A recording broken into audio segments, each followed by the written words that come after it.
It's interesting you mentioned Brentford because they've got Brentford coming up along with Everton as well, and there's going to be no Casemiro for those games. He was also missing for that FA Cup game against Fulham. They managed to win that one 3-1. Granted, Fulham just capitulated in that one, especially discipline-wise. So how does Ten Hag approach these games that are coming up, knowing that the missing Casemiro is a huge factor when it comes to his side? How does he deal with these games to ensure that he can get his side back on the right track? What does he do? Well, coaching is not just about X's and O's and tactics and formulations and all this and set pieces and all that chalk on the board nonsense. Coaching's part about man management, and what he has to do now, because he's not changing the team, he can't change the team. So it's about going around these players and building them back up and getting them confident again and getting them to forget about any struggles they may have and get them back to stepping on the field and being confident enough that you think you're going to win regardless of the opposition. So part of his coaching job is the mental side of the game, and him and his staff. I think between now and the end of the season, that's what it'll be about. It'll be about looking after his players mentally, getting them in a state of mind where they're confident at the start of a game, so they can then go and shows the ability they have. Because Man United have players with ability, there's no question.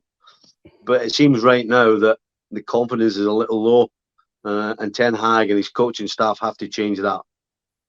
Now, if you watch the FC show, you may have seen that Stevie Nicol the other night actually used a stat to back up a point. Doesn't often happen. No, but it did happen. Stevie, can you confirm that this happened? That you've been looking at the stat pack? Well, I've got to tell you, on ESPN last night, I did say that you can't always go with stats, because Okay, so you balanced it back out. I put myself in that position, and then I quickly substituted myself out of the stats game, because Chelsea had 21 shots against Aston Villa, 8 on target.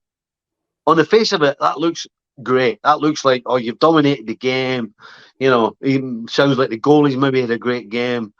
But the truth is, Chelsea could still be playing and they would never have scored. So I have substituted myself from the stats game. Okay, please humour me on this one then, because I have a stat for you. But I think it's quite an important one. Oh, no. You ready? Yep. No Premier League goals for Manchester United since February 19th. They've faced in the Premier League. Liverpool, Southampton and Newcastle have now held them goalless.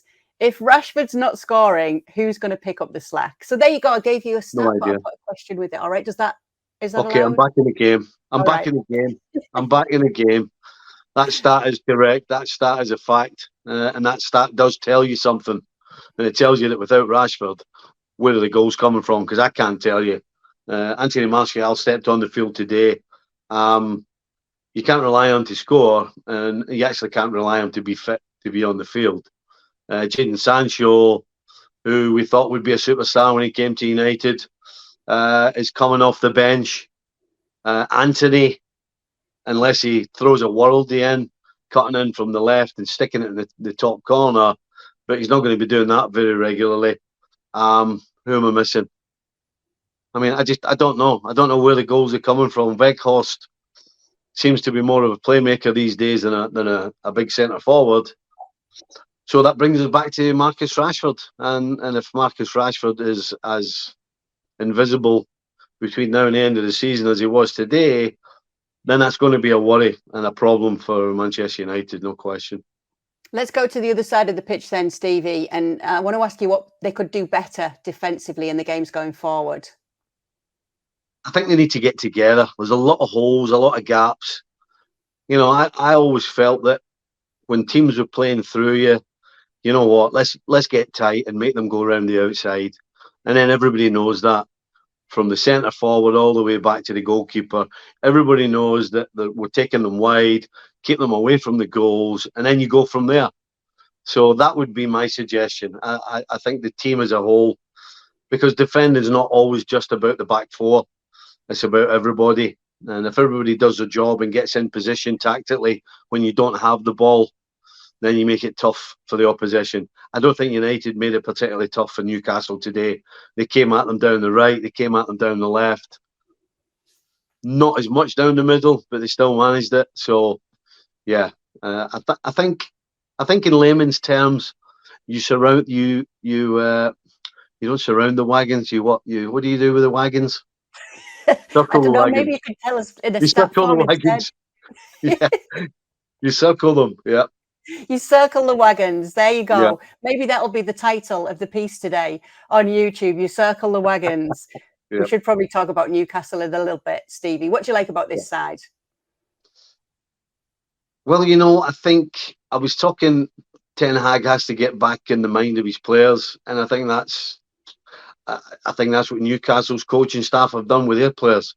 From 2 weeks ago, 3 weeks ago, up until the cup final, they looked a little flat.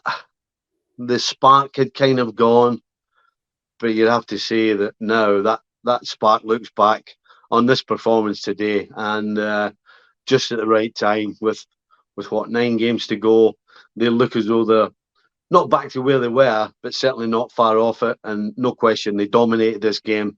And when you dominate a top 4 side, that tells you that you can actually play this game, and they did it today. So, yeah, I think Eddie Howe, no question, has got mentally into the heads of his players. Probably give them a few days off, try and get some strength back in the legs as well. But yeah, I like this side. It's got a great appetite to play football. They look like a kids team. They look as though they just want to go out and play, and there's plenty of running.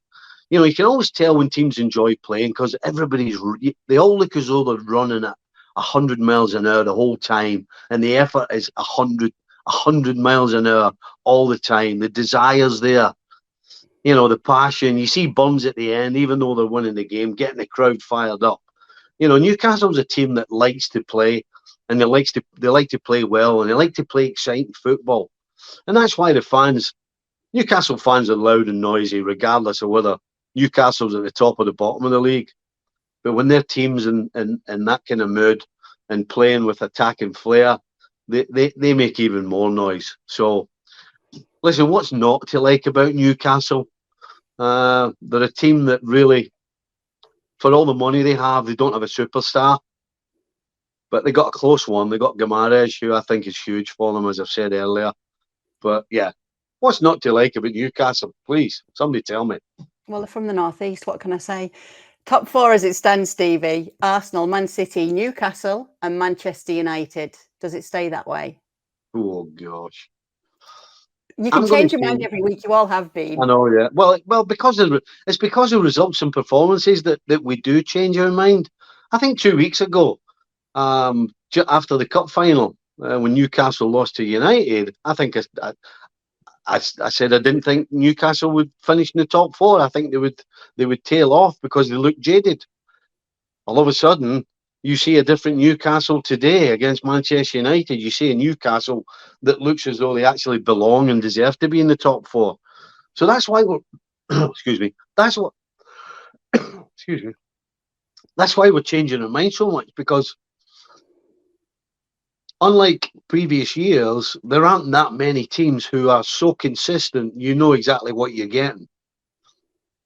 And that's why we're changing our mind. And as of today, Newcastle are in, and I think Man United will still be in the top 4 as well. Thank you very much for watching ESPN FC on YouTube. For more highlights, analysis, and exclusive content, be sure to subscribe.